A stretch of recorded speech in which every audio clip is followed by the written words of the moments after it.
This entire setup is an overview. It's a mashup of all the experts. So Ricky, James, Villapoto, all talking about Haiden Deegan, and I want to bring it to you in one setting. This is all for Haiden Deegan. These are what the greats are saying about Haiden Deegan. So here's James Stewart talking about him. Danger boy. Now, look, I know he didn't win the overall, and I usually don't leave that list on there for guys. I mean, guys might win the overall and not win. I throw them in the default, and I usually don't throw guys in there that don't win that. I'm putting you on the stew list because you said you wanted to break that dude on the gate. You said you wanted to break him on the part of your life. Yeah, I was just saving a little, and I knew at the end, I knew Justin's going to try and put a charge on, and I let him go close, and then I sent it super hard at the end to break him a little bit, and we ended up doing that to get the win. I love how excited he is about this, and I thought that too. I was like, I've never heard somebody straight out of the box, like straight out of the gate, 17 years old, come and say something like this. Check this out. That's authority. Like that's that type of attitude that I say, like if I'm Hunter Lawrence and why he's going to be a bigger threat, because you don't hear that. I mean, shoot, I don't really hear anybody outside of like James is like, Super Webb and RC and those type. Villapoto, like they have that mindset. Like, no, I'm gonna break this dude. Yeah, I know how to. Look, man, I'm young. I got nervous. I know I'm faster when it comes down. I know I'm dangerous on there. I know I'm more in shape. But man, I got nervous first time doing it. But this punk came up to me and he thought he was gonna. I want to break him, and I just broke him. Right? So, and then knew makes it even. He was calculated. Is it because the dude came up there and basically said that? So he was like, I couldn't do nothing, man. Damn, I hope I beat him off the gate next time. I don't know. But that makes you a stew. Not because you won that race, because you said you were going to break that dude. That was always awesome. Enjoy James getting excited about it and the way that he takes these things. You a stew.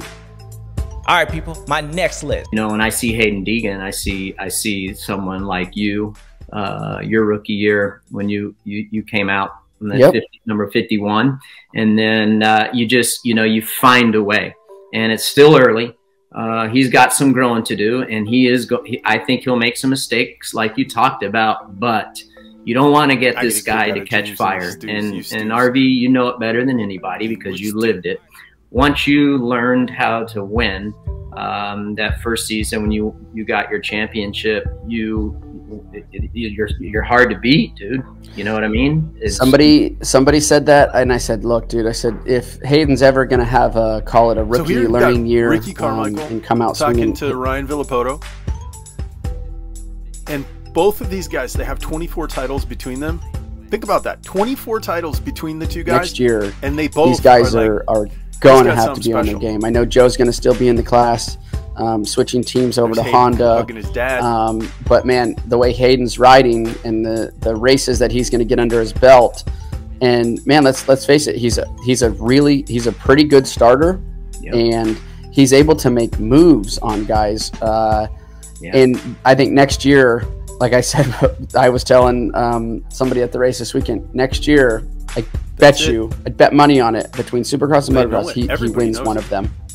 Oh yeah, for sure. You'd be silly not to bet on one of those, to your point, because look how well he's doing now, and you just have to assume that he's going to get better from all the data. And Joe Schmoda is moving to Honda next year. I missed that, so that's a good update. All the results that we have seen from him, it supports exactly what you're saying. So it'll be certainly interesting. Deegan is a good starter. Is now the 21st he's aggressive. to win a moto. He slams it out. Look at that bike links. And he's amongst some of the greats. Shot. You look at impressive. The folks that have won multiple races at the top. You got Bob Hanna, won the so first the champs are 5 of saying he's going to win one in the small bike class. Pretty impressive. Like championship. Not surprisingly, you see guys. They're like saying, Ricky look at how good he Carmichael, is. Look at Grant how strong Langston's he is. up there. James Stewart with 3 of 7. Eli Tomac won one in 2010. Dylan Ferrandis in 2017, Hunter Lawrence in 2019, but they only won the stats. one moto. Check this out. It just doesn't seem like it's a normal thing. This these is days. deep. JT, I want to ask you about that. I've heard a lot of teams. These are big names. This is no joke. Faster, they're heavier, they're more powerful than the bikes used to be back in the day. And you're not going to see rookies do this. And even Ferrandis getting in the list. Look, he had raced MXGP for years before he got that in his rookie year in America. So people were saying. So he's at 4. He's got 3 more motos to go. We just saw it.